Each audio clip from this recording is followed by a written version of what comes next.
নমস্কার দর্শকবৃন্দ। আশা করি আপনারা সবাই ভালো আছেন। আজকের বিষয় ভগবানের দুটি জিনিস অসহ্য। কি, কি? ভগবানের সহ্যগুণ অপরিসীম। সেজন্য ভগবানকে সর্বং স্বাহা বলা হয়। জগতে এমন কোনো জিনিস নাই যা তিনি সহ্য করতে পারেন না। তবুও দেখা গেছে দুটি জিনিস তার অসহ্য। সে দুটি কি, কি? প্রথম হলো অহংকার।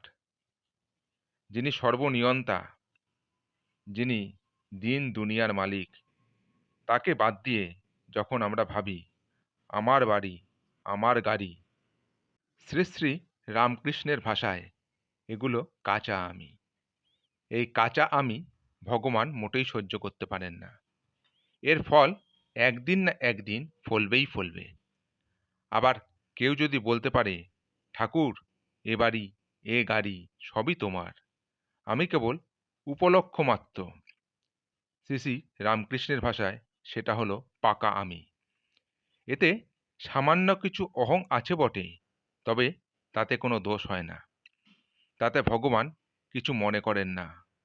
মূল কথা হলো তুমি সংসারই করো আর যা খুশি করো, তাতে কিছু যায় আসে না।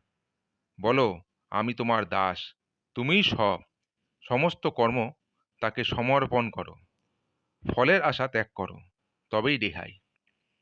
আর একটা হলো চোখের জল। ভগবান সব সহ্য করে নিতে পারেন, কিন্তু চোখের জল সহ্য করতে পারেন না। শ্রী শ্রী ঠাকুরের ভাষায়, তোমরা মাখ ছেলের জন্য কাঁদতে পারো, আর ভগবানের জন্য কাঁদতে পারো না? তার জন্যে আকুল হয়ে কাঁদো, তিনি অবশ্যই দেখা দেবেন। আজকের ভিডিও এই পর্যন্তই। নমস্কার।